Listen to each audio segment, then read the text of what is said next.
Hello everyone, my name is North and this is my wife Venus and welcome back to another episode of the Major Podcast Season 3.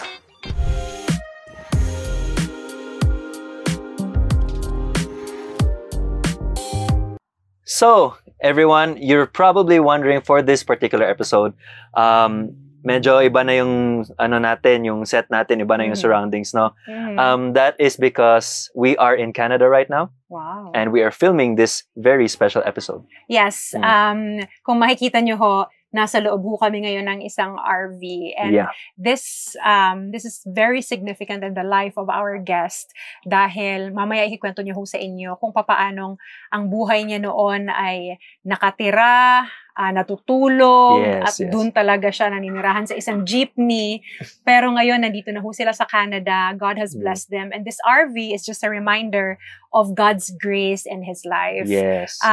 Guys, please welcome our friend, Kuya Jobert. Kuya, maraming salamat. Kuya Jobert. Maraming salamat din. Thank you. Thank you so much po. Grabe yung kwento ng buhay mo at grabe yung grasya ng Panginoon sa buhay mo. Let's just begin this conversation by sharing with us siguro yung beginning. Nabanggit namin kanina, yung jeep, doon ka natutulog. Paano ka nakarating sa jeepney at bakit doon ka naninirahan? Maraming nagtatanong sa akin yan ngayon kung paano ako narating. Kasi pag, di ba, ang hirap mag-backtrack pagka tinitingnan mo na yung buhay ko ngayon na dito nga tayo sa RV, di ba? So, nakarating ako sa jeep kasi sobrang kulit ko na anak, kapatid, sa mga magulang ko nung dati. So, nung namatay yung mga parents ko, umalis na rin akong kusa dun sa bahay kasi naging pabigat na rin ako sa mga kapatid ko and sila na rin mismo na Jobert, di ka na namin kayang handle. So, dahil nga sa bisyo, inom, drugs, away, malis na ako. So, kasama ko yung anak ko, dumira kami sa jeep. So, katulad nga nung kinukwento ko lagi, di ba? 2 years kami merong inabot kami ng jeep. Sa jeep kami tumira umaga hanggang gabi doon. Doon kami natutulog. Minsan hindi kami kumakain. Di ba yung nilalamok ka doon? Nang sinasabi ko nga yung pag natulog ka bukas, pagising mo, puro freckles yung mukha mo, mata mo lang ang wala. Buti nga pumipikit ako Kung di ako pumipikit, siguro pati buong mata kinakain ng lamok. Pero alam mo, iniisip ko, paano yun? Kasi tatay ka. Tatay ka, may anak ka, tapos ganun yung buhay mo. Naisip mo ba na parang, kung mangyari yung ganitong buhay sa anak ko, paano ka naging tatay sa anak mo at that time? Wala, pag nandun ka sa sitwasyon na yun, wala kang choice Wala kang choice kasi talagang ang pinipili ko na dun, dalawa lang choice ko nun diba? Gusto kong mamatay na. Tsaka gusto ko nang sundin na lang yung gusto ng katawan ko kasi eto na ako, nandito na sa kalagayan ko di ba? Gusto yung paano magugusto yung maging tatay kung hindi mo kayang buhayin sarili mo. Yun nga di ba? So ilang beses kong tinutulak yung anak kong umuwi na rin sa sarili niyang nanay pero hindi siya umaalis. Mas gusto ko rito sa'yo pa. Sabi mo, mahirap maging tatay sa ganung sitwasyon pero lahat naman ng magulang, di ba? Yung instinct mo, gusto mong mag-provide. Kaso, pag wala kang Diyos, di ba?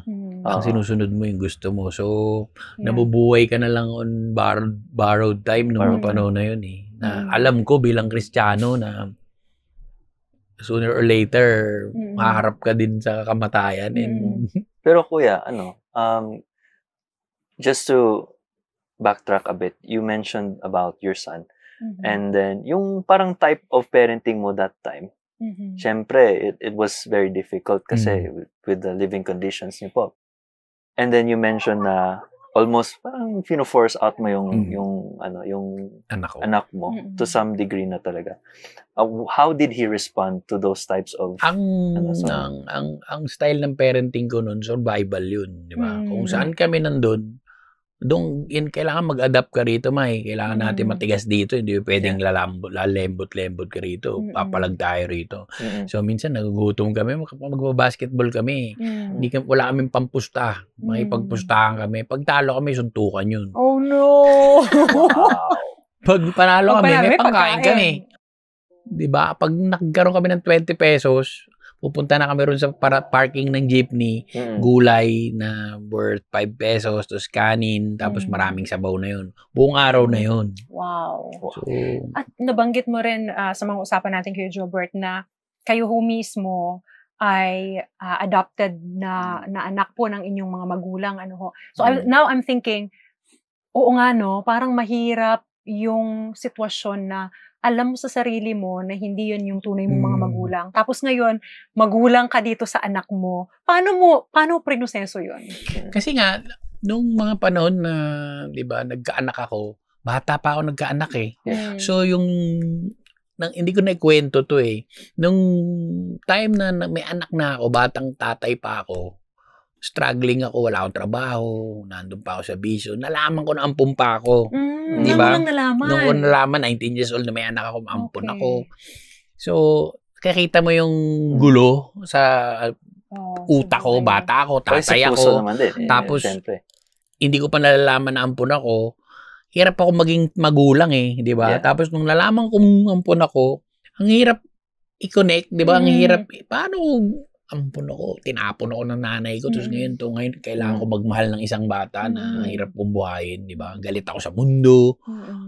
Galit ka na ayaw mong mangyari sa anak mo, pero dahil sa sitwasyon mo, hindi mo may provide sa kanya yung gusto mong hindi mangyari sa'yo. Alam mo yun? Yung gusto ko sanang maging mabuting magulang dito, pero paano? Lugmok din ako sa bisyo eh.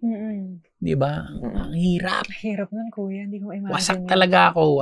Wasak. Tapos, alam mo yung, wala ka talagang direksyon. Yung, kaya, presinto bahay nga ako eh, di ba? Kung kilala mo ko dati, baka, ayaw mo kong kasalubong dahil baka, paluin kita. Pero it was also during that time po, 'di ba? Na yung YouTube story mo din, 'di ba? That was when it started din, right? Yeah. Simultaneous na nangyayari kasi ako sabi nga nila ang komedyante, masyadong emotional na tao yan eh. Pag ako malungkot, todo malungkot ako. Pero pag masaya ako, todo naman na masaya ako. So ako, pag malungkot ako, mas mapagpasaya ako ng tao eh. Doon yung dinadivert ko yung napupunta rin yung pag malungkot ako, mas gusto ko maraming tumatawa.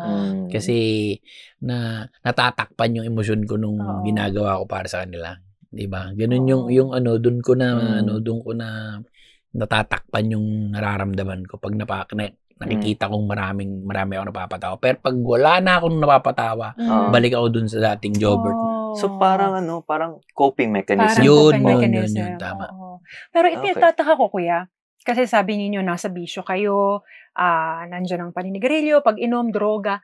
Saan ka kumukuha ng pambili? Wala kang pambili ng pagkain. Yun yung talento mo, di ba? Kasi nga, masaya kang kasama eh, di ba? Hindi ka namumuhunan minsan. Kasi ako madiskarte ako. Yung hindi nila kayang ibenta, kaya kong ibenta. Di ba? May gamit kayo, hindi nyo kayang ibenta. Magaling ako, ma-PR ako. Papatawanin ko yan, tapos biglang, baka gusto mong bilhin to.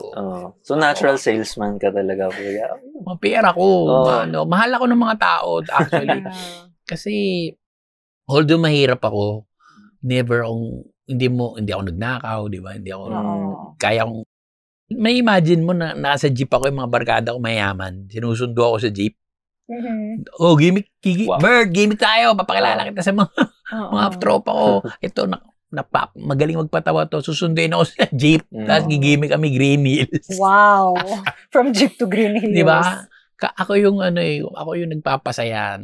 Pero iwanan man nila ako doon, hindi ba lang nawawala. Diba? Kasi, pero pag sinabi mo sa akin na tara may away, tara away tayo. Pero yung nakaw. Yeah. Naalala ko, kwento mo na itong mga panahon na to, kahit papaano may idea ka na sa Panginoon dahil kabataan mo pa lang, naririnig mo na at yung kapatid mo ay Kristiyano na, so may idea ka na of who God is. Pero, umabot ka sa punto na parang namumuhay ka na walang Kristo. Bakit ganun? 1980s, yung panganay kasi namin na kapatid, siya yung unang naging Christian eh. Sa amin magkakapatid, deboto Katoliko yung nanay tsaka tatay ko. Lahat kami actually. Pero ako yung pinaka talagang black sheep na tinatawag.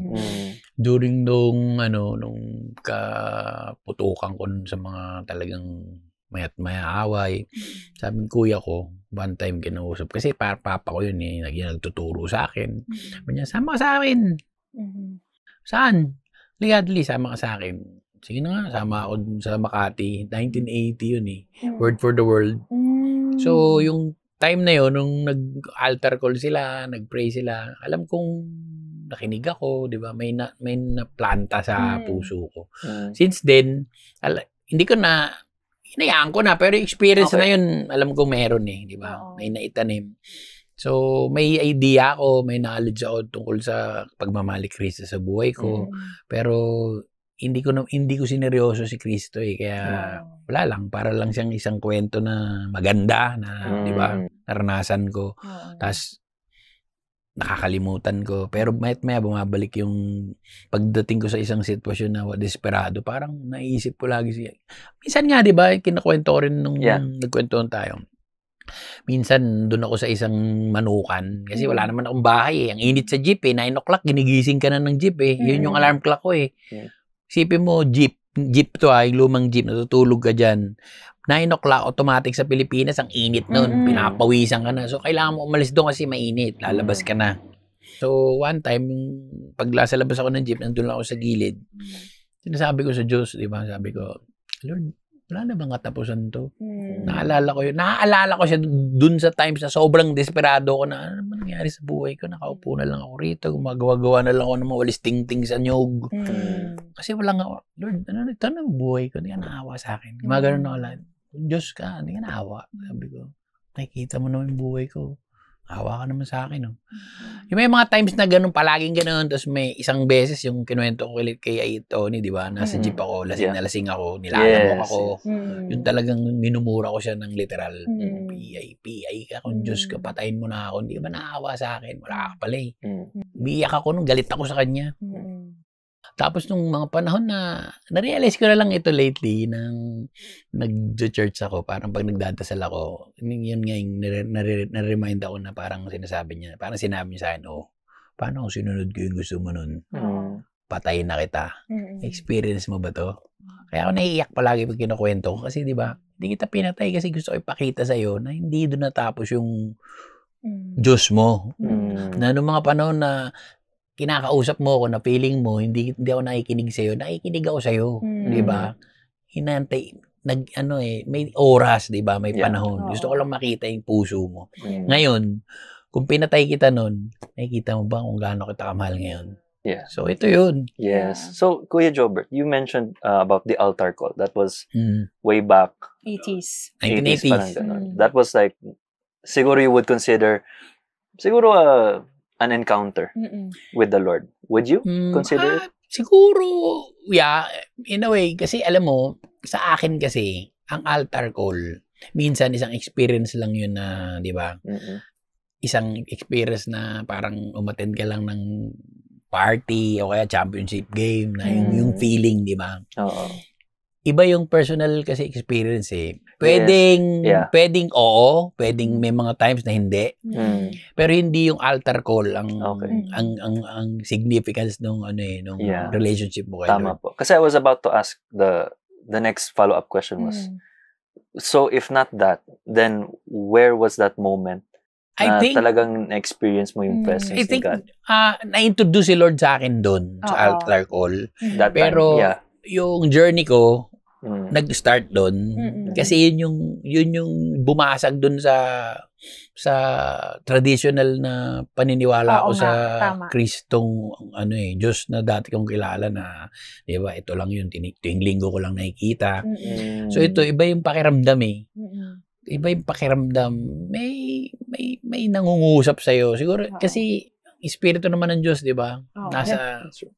Nung nakinig ako, siguro yun yung opening nung na yun. So, that started the journey nung faith ko.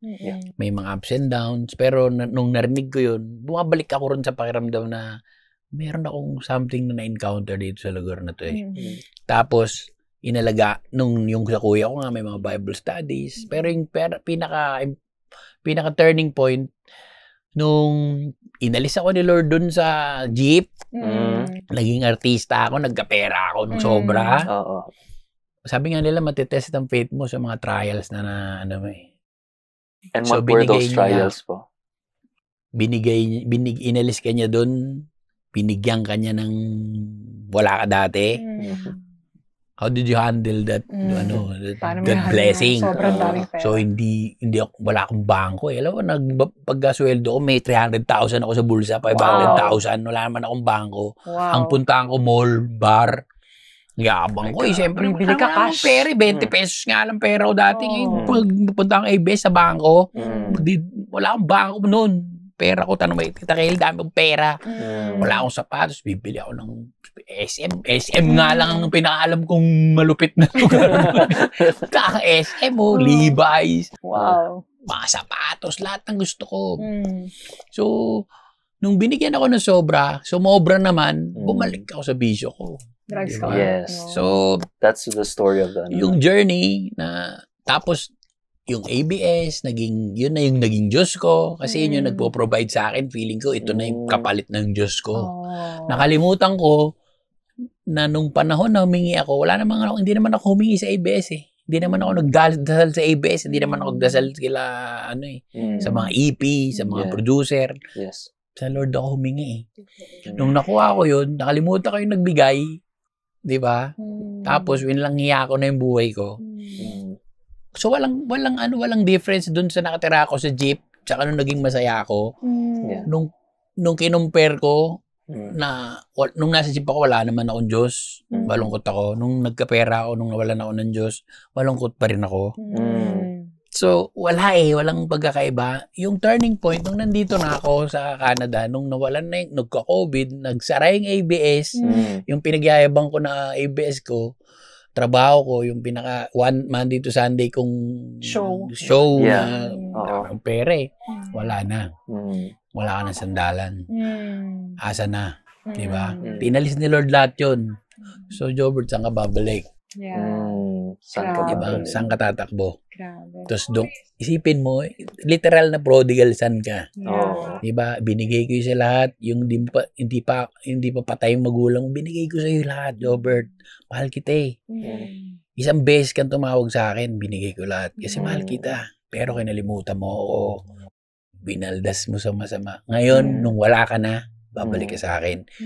Pero tatanggapin pa rin kita. Ganda, Kuya. I wanna know more about this. Yes po. Ang ganda ng kwentong to. Gusto kong malaman anong mga nangyari sa sumunod na araw na nun. We will have a break, and this episode is brought to you by MX3. Dito ako bilib. Araw-araw, iba't ibang mga bagay na dapat pagtagumpayan. Ang subok kong partner ay MX3 Capsule. Research-based na tested and proven. Helps avoid pain discomfort. Iwas-iwas sa sakit. Kailangan lang na long-term ang pag-inom 2 capsules araw-araw. Kasabay ng proper diet and exercise. I am able to make it with the right partner. MX3, dito ako bilib! Mahalagang paalala, ang MX3 capsule ay hindi gamot at hindi dapat gamitin panggamot sa anumang uri ng sakit. Pag kinukwento ko, nare-realize ko sobrang powerful nung grace ni Lord sa buhay ng ating lahat. Na maraming nakakaiyak kasi maraming hindi nakaka-realize kung gaano sila kamahal ng Diyos, di ba? Although mahal tayo ng Diyos, God is still just God eh. Hindi mahal ka niya, pero kailangan you have to love back, di ba? May responsibilidad tayo. Hindi hindi ako naniniwala na mahal ka kayo kahit anong gawin nyo, mahal ko kayo. Hindi talaga eh. Mahal ko kayo, pero ako yung Diyos na fair. So, alam nyo yung, di ba, pag matigas ulo nyo, may consequence. Babalik kayo sa akin, pero pagapang, pero babalik. Hindi lahat masarap. Pero, hindi nyo ako pwedeng sisihin dyan. Choice mo yan eh. Pwede kang dito dumaan, pwede kang dito, masikip lang, pero gusto mo shortcut. Mahirap dito, maraming tinik. Pero babalik ka sa akin. Kasi, pangako ko yan sa'yo. Hindi kita pababayaan. speaking of that, kasi yung buhay mo na, sabi mo kanina, bless ako ng Panginoon, pero winaldas ko, parang naging tool pa yon para makabili ka ulit ng droga. Tapos, ilang linggo kang walang tulog, may mga boses ka nang naririnig. Gusto kong balikan lang yun kasi marami sa atin ngayon, lalo sa mga kabataan, Kuya Jobert, ang dami sa kanila yung sasabihin may naririnig na ganitong boses. Yung hallucinations at night, yung mga night terrors, yung tawag doon. Mga night terrors, parang gano'n. Meron talaga silang naririnig. Dalawa lang naman ang pwede nating marinig dito sa mundo eh. Boses ng Diyos, boses ng kalaban. Diba? Maraming boses ako narinig nung nagdadrugs ako. And sinasabi nila, sa isip lang, nag-hallucinate ka. Whether nasa isip mo lang yun, nakasulat sa Bible, di ba? Hindi to away ng physical, di ba? It's in the spiritual, nasa utak. So, battleground to ng spiritual, ng kasamaan, at So, kung ano man yung mga narinig ko noon, naniniwala ako na mga demonyo yun. One time nung pag takot ako matulog noon kasi 1 week gising ako. Pag natutulog ako, biglang pipikit ako, may sumasakal sa akin. Tapos talagang dinidilaan yung mukha mo, hinawakan yung mga ako kahit saan, talagang lahat na experience mo. Tapos yung pag di na ako mahinga, sisigaw ko, Jesus, tulungan mo ako. Tapos one time, di ka niya tutulungan, papatayin ka na namin. Di ka niya patutulungan. Uulitin ko yung boses niya. Nagigising ako. Ilang beses yun Literal, naaalala ko pa ngayon yung mga boses ng mga naririnig ko noon. Nakatakot. Papatayin ka namin. Wow. Parang meron silang mas malaking boses, tapos meron silang mga alalay na maliliit na boses. So marami sila? Marami. So, di ba? Hindi to kwento kasi meron tayong basehan sa Biblia, di ba? Yung Legion, di ba? So, naniniwala ako na may mga boses talaga na naririnig. And nakakalungkot talaga na maraming hanggang ngayon nakakarinig pa rin ng boses kasi nga they chose to live a life away from the Lord, di ba? And meron naman tayong choices sa buhay natin di ba? Andito ang, sa kwento ko nga, di ba? Nung tumakbo ako sa Diyos, gusto mo yan Mahal kita, pero gusto mo yan. Di ba? Hindi kita pipigilan. Meron ng Diyos natin, di ba?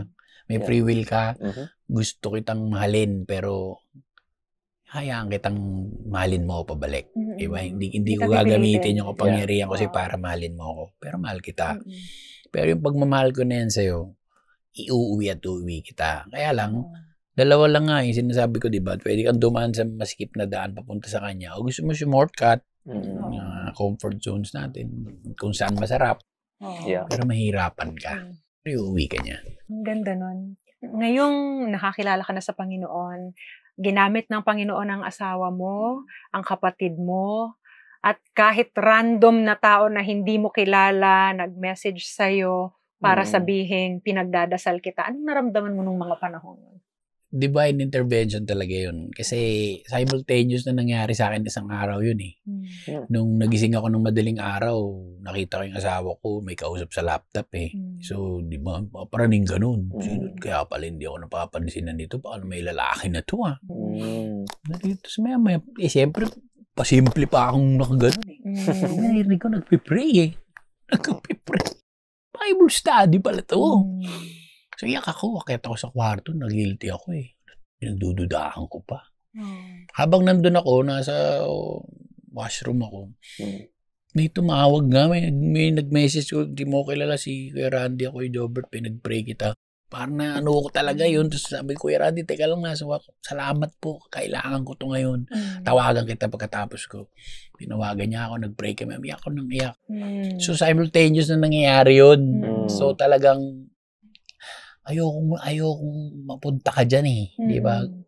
Hindi kita pipilitin, pero gagawa ako ng mga sitwasyon para malaman mo na, Jobert, ano ba? Ano ba? Igising ka, hindi. Pwede ko namang tala kayo dyan. Tawag-tawag lang, pakialam. Pero, nung time na yun, di ba, malalaman mo rin talagang anak ka ng Diyos Kasi, di ba, nagrebelde ka, pero nung narinig mo yung tatay mo na tinawag ka, balik ka. Ayoko na. Pagod na ako. Halika. Yeah. Nung nag-uusap kami, nag-pray kami, iyak ako, sabi ko, Lord, yun na yun, Lord, yun yung turning point. That's the one. Na sinabi ko sa'yo na, this time, I experienced the Lord personally. Yeah. Kasi, ito yung time na talagang willing akong i-give up yung karir ko, yung Pilipinas na talagang sandalan ko. Nung time na nandun ako sa banyo, isang lugar na hindi pinupuntahan ng mga tao, para kausapin yung Diyos dun sa desperadong lugar na nakita ko yung asawa ko na wala akong hope, wala nang ABS. Ito, tayo, Jobert, one-on-one tayo. Ako, no, ikaw. Ito yung araw na tatanungin kita. Doon nakita niya, Lord, gusto kong piliin to. Ikaw na. Ayoko na mag-artista, ayoko na, give up ko na yan. Kahit anong trabaho, pasukin ko rito. I-surrender ko sa'yo lahat. After noon, alam mo, nagpa-counseling kami ng asawa ko. Nagkaroon kami ng initiative na gano'n, ng guidance ng Lord na magpa-counseling kami. Counseling for 1 year. Nagpakasal kami. Wow. Lahat, parang bumaliktad lang lahat. And, ang pinakamalupit, hindi ko rin nakakwento to, hindi inalis sa akin ni Lord yung desire ng puso ko na magpatawa. Alam mo ba na hindi ako binagtrabaho? Sabi ko, Lord, magtatrabaho ako sa mga chain, yung mga food chain dito, yung mga restaurant, kahit magbuhat ako ng basura. Ba't kita pagbubuhatin? Hindi gusto ng puso mo yan eh. Pero ginusto ko, ang unang ginusto ko, sumunod sa'yo. Huwag mo naintindihin yung mga susunod pa ako na magbibigay nun. Alam ko yung mga gusto ng puso mo eh. Gusto mo magpatawa? Magpatawa ka. Pero papa, nagpapatawa ka, patawanin mo rin, no? Pagkatapos mong patawanin yung mga tao kasi gusto mo yan, Bert. Alam ko, masaya ka pa nagpapatawa ka. Iba yung pakiramdam mo kasi yan yung gift ko sa'yo eh. Binigyan kita ng sense of humor. Yan yung ginamit mo magmula noong bata ka palang kilala na kita na yun ang gusto mo. Gagamitin ko yan para makilala ko ng mga tao sa'yo. So, nagpapatawa ako. Pag napatapi ko, bago ako magpatawa, magpe-pray ako, Lord, itong araw na to, I dedicate to you. Give me wisdom na hindi nila makakalimutan itong gabing to. Napatawa sila ng anak mo. Anak ko yan.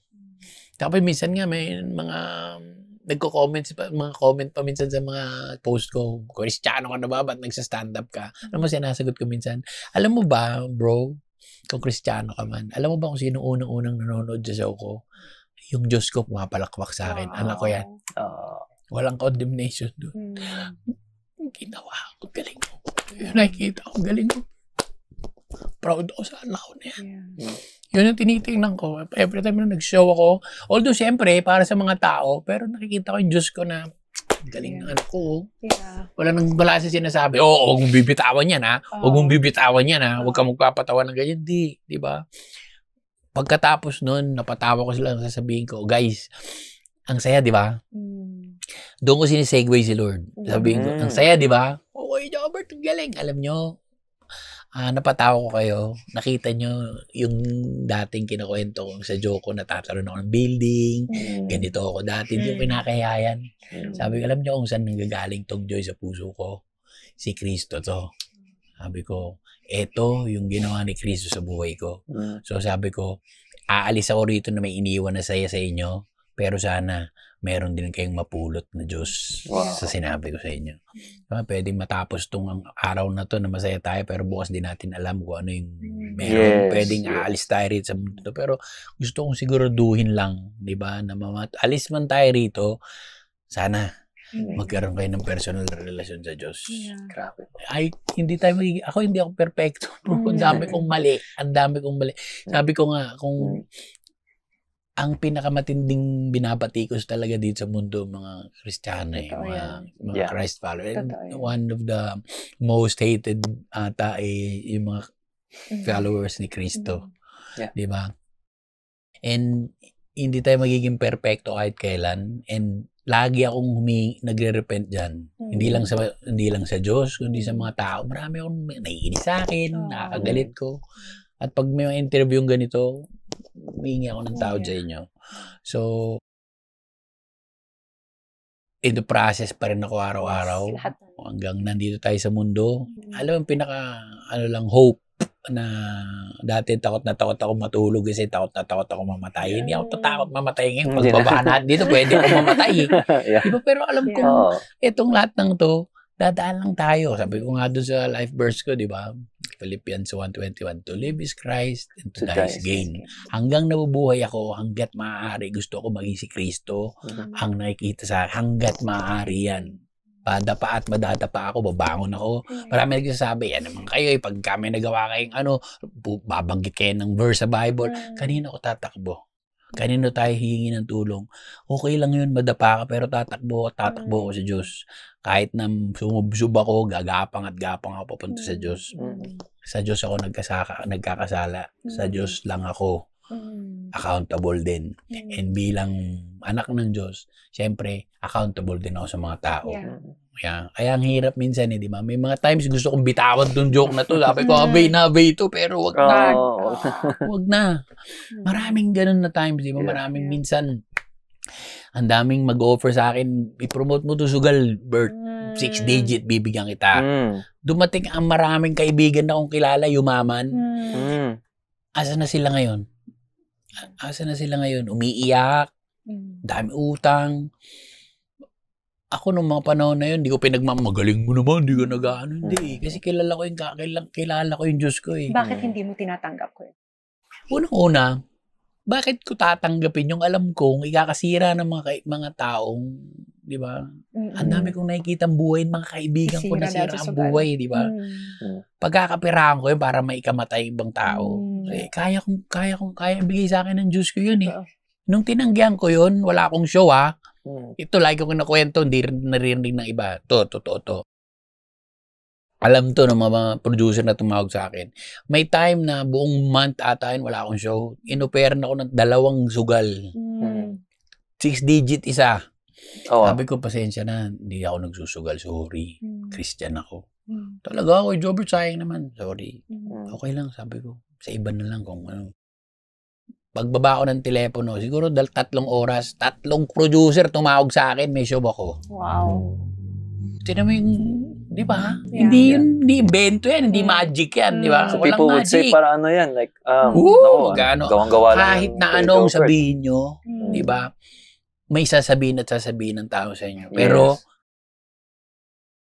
nasasabi ko to kasi may relationship ako sa Diyos. Alam ko yung tatay ko. Kilala ko yung tatay ko. Magagalit yan sa akin. Tagtatampo yan sa akin. Pag dapat siya magalit at magtampo sa'yo. Pero mahal ako niyan. Mahal ako ng tatay ko. Mahal ako ng Diyos ko.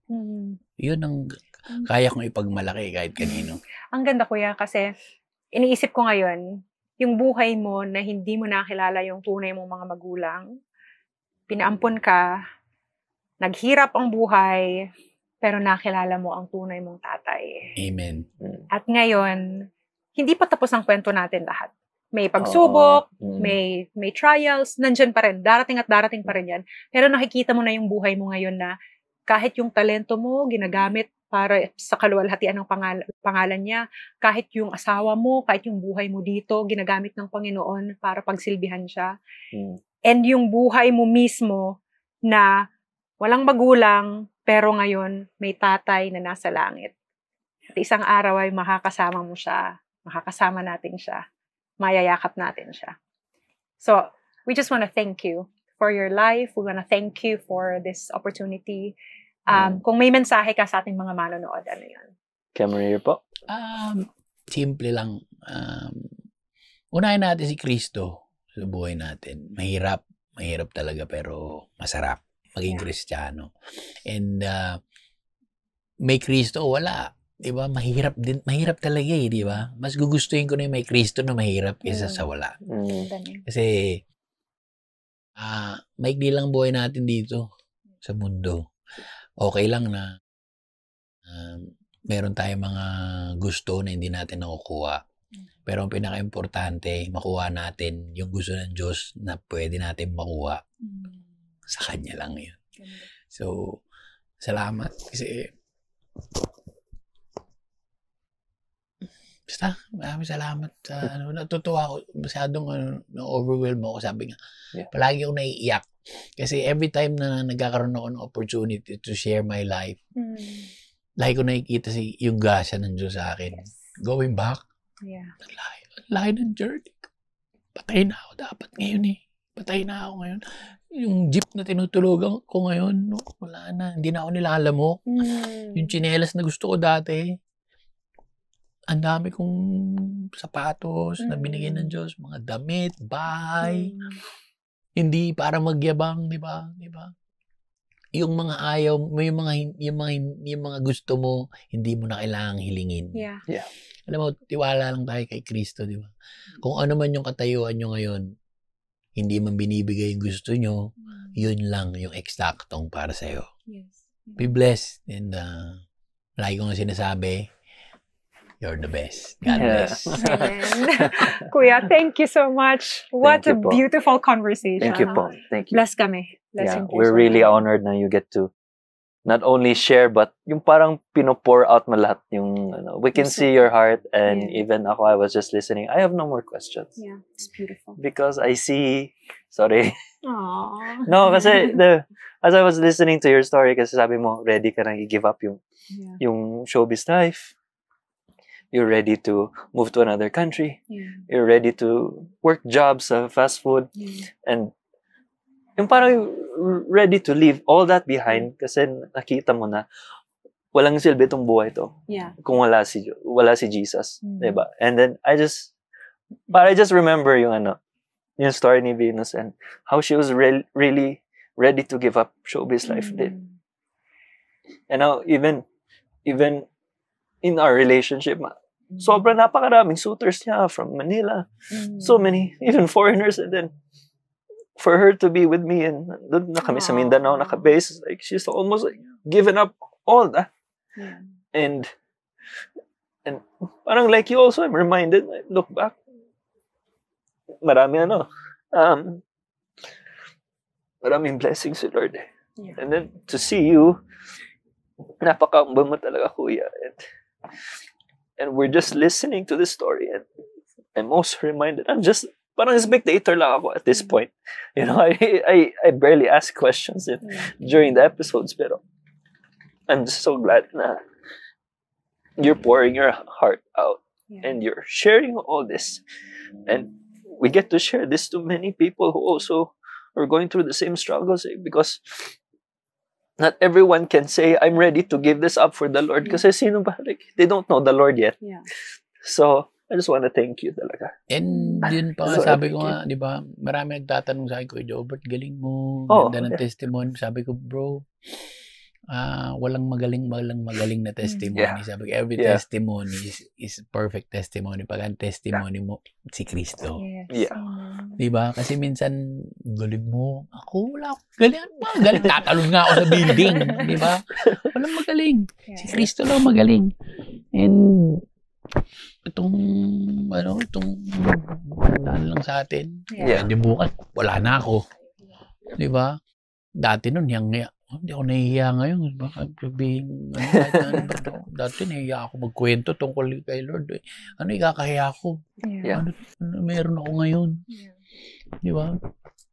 Kaya, kahit saan tayo pumunta, alam mo ba na yung asawa ko, si Chad kasi, sobrang, sa trabaho, talagang makita mo yung career siya Pero alam mo, sabi ko sa kanya, Chad, ito, minsan mahinis kayo sa akin, pero pagising natin umaga, magdadasal na tayo palagi. Magpapray tayo, mag-Bible study tayo, and yung mga anak natin, magsiset tayo ng time for Bible study tayo. Dedicate natin kay Lord to. Praise God po, Kuya. Thank you so much. So you mentioned about your relationship with your wife. Tapos may specific prayer ka. Alam mo ba dati, kung nasa rehab ako, naalala ko to, specific to. Rehab, Christian rehab, nagbubunot ako. Siguro mga 19 years ago to Kasi maraming beses na ako na rehab Na pagkatapos ko magbunot, umupo ako, sabi ko, Lord, kung totoo ka, bigay mo ka sa akin si Chad. Yung crush ko nung bata pa ako, yung talagang iniyakan ko. Tawa ako Nagbunot ulit ako Kita mo, asawa ko na ngayon. So specific talaga. Specific prayers, specific answers yan. So kung may gusto kang panalangin, sabihin mo yung totoo, huwag ka magpapaligoy-ligoy sa Diyos. Diba? Huwag ka na tatay mo yun. Sabihin mo sa kanya, asawa mo na, oh. Hindi ko nga in-expect. Hindi ko nga in-expect. Yung specific prayer ko lang is, Lord, give me a life partner.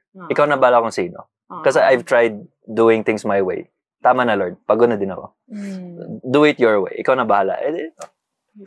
Been very blessed. Guys, this has been an amazing conversation. Thank you so much.